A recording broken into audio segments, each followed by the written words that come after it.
Aloha, good seeing you today. Make sure we're in tune. We've got our 5-string. That's our G, high G. And then our 3-string should be the same as our G. And then in between those, our 4-string, the D. Low D to be exact. And then all the way up top on 1, we have our high D. The only one that's different than these 2 Gs, these 2 Ds, is this 1 B.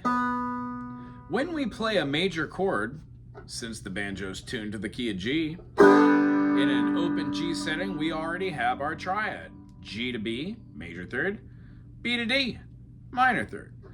When we take that note and go all the way up here, we have a full octave. Meaning, if we played all scales as, it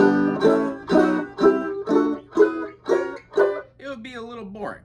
Why? They're not all major. Some of them are minor. In fact, the 2 doesn't have the whole fret played, but it takes that note on the B string and drops it down. Subsequently playing these 2 notes with 2 fingers and then pinky up top, or using 1 finger to cover both of them and then use 1 finger to cover that note. Remembering to leave room for that string, for the B, to get that minor, not major, tonality. With now flipping where the center of that goes, we have a minor third and a major third. G to B flat is a minor third. B flat to D, major third. So we have G major, and we can move G major up to G sharp. We can go to A, we can go to A sharp or B flat, B, C, C sharp, D, and know that our open, 5th fret, and 7th fret are going to be G major, C major, and then D major. There are, of course, other ways to play C major, of course, other ways to play D major, but the chords we're working on today are the open G, being able to go all the way up to your C, and then all the way to your D. This defines the 3 major chords in a 7-chord system. The other 3 chords that are minor are at the 2, the 4, and then when we take this all the way up, we play on both, well, I would say here at the 8th or 9th, but we're going to show you how to do this.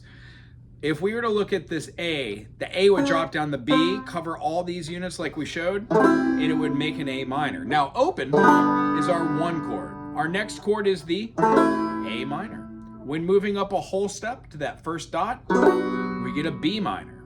If we play a bar chord, we get C major. Whole step up to D major, whole step, but then we drop back our note to get a minor, right? When we go up another step, we do not have a minor, but we have something called a diminish, and then it resolves back to the 1. There are 3 shapes we learn.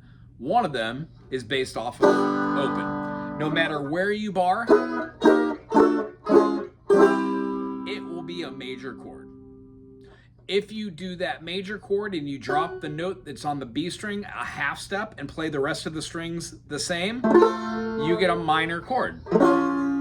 It just so happens in the key of G, G major goes to A minor, B minor, C major, D major, E minor, and then F sharp diminished bars up a whole bar and puts a finger on the G string right in the middle.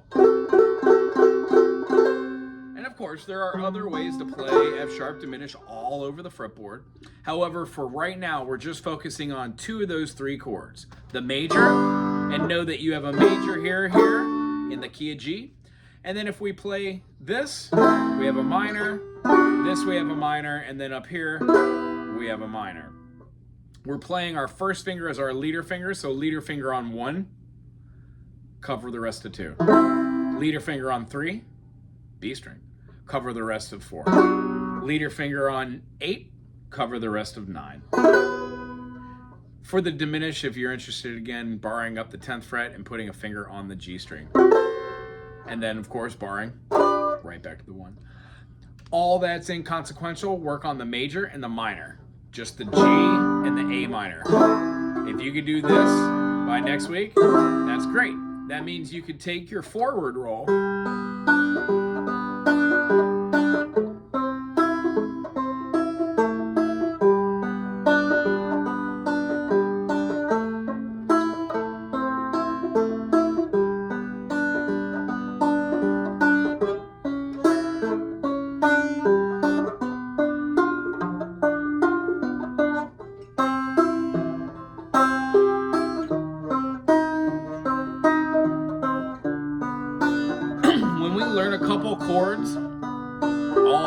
come together.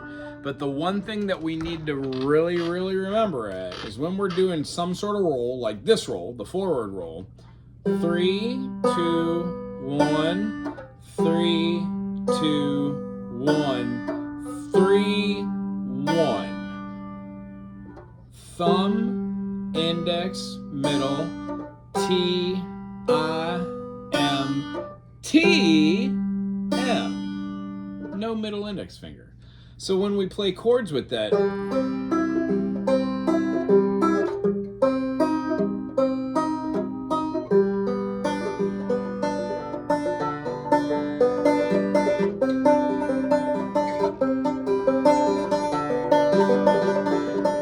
here's the idea.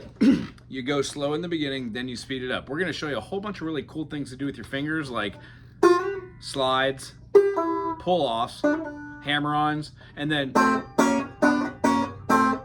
2-note plucks. And when we're playing our claw hammer,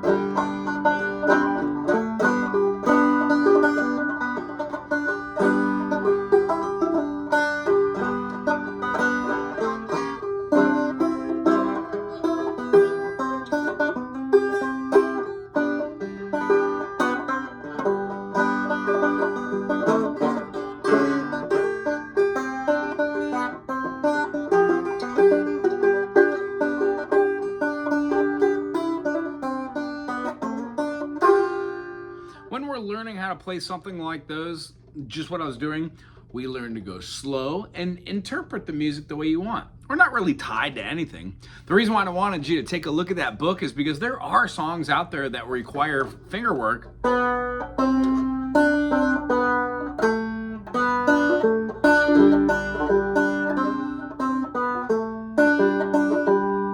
Blowing in the Wind, Bob Dylan. It has a 3-chord song, but very particular melody. So you could either learn from a song or you could write your own music. Either way, music's fun, right? I hope you really enjoyed this. I'm looking forward to seeing you next week. Put in the comment section or buzz if you have any questions. Aloha.